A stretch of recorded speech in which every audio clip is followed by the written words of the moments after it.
আসসালামু আলাইকুম। অধ্যায় ১ নবম দশম শ্রেণী সাধারণ গণিত বাস্তব সংখ্যা ১৯ নং প্রশ্নের গয়ের সমাধান পাঠ ২৪। ১৯ নং প্রশ্ন দেওয়া আছে ৪ দশমিক স্থান মধ্যে বর্গমূল এবং ৩ দশমিক স্থান মধ্যে সেগুলো আসনমান লেখো। এখানে দশমিক বিন্দু বা ৪ সংখ্যার মধ্যে বর্গমূল আকারে ভাগ করতে হবে এবং ৩ দশমিক স্থান মধ্যে আসনমান নির্ণয় করতে হবে। বর্গমূল হচ্ছে কোনো সংখ্যাকে একই সংখ্যা দ্বারা গুণ করলে যে ফল বের হয় তাহলে বর্গমূল। আসনমান অঙ্ক সমাধানের শেষে আসন সম্পর্কে আলোচনা করব। এখানে গণের প্রশ্ন সমাধান করে গণের মধ্যে হচ্ছে 1/34 এর বর্গমূল হচ্ছে √1/34। এখানে বর্গমূল আকারে ভাগ করবো, যেহেতু ৪ দশমিক স্থান মধ্যে আসন নির্ণয় করতে হবে। দশমিক বিন্দু বা 4 জেরের সঙ্গে মিলিয়ে নিতে হবে।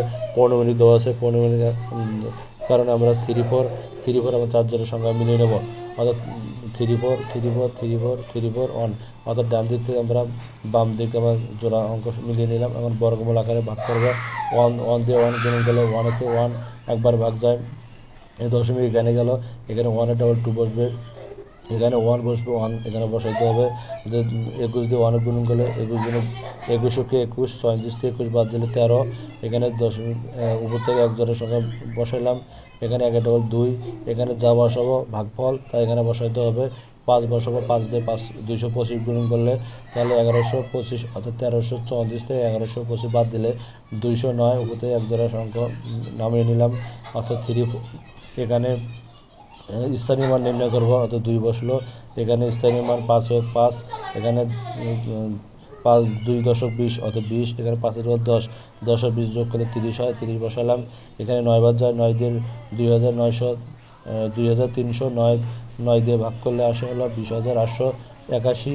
আর 20,934 থেকে 20,881 বাদ দিলে আসে হলে 153। ওতে এক জোড়ার সংখ্যা, অর্থাৎ যেহেতু 4 দশমিক স্থানের মধ্যে আসন নির্ণয় করতে হবে, তাহলে 1 2 3 4, অর্থাৎ এখানে না আমরা যদি 1 বসাই অথবা এখানে 1 বসাতে হবে, যদি বসে তাহলে 23,118 অথবা 81 হয়, যেহেতু এখানে 15,334 বেশি যায়, এই জন্য 0 দিয়ে ভাগ করবো, 0 বসাইতে হবে।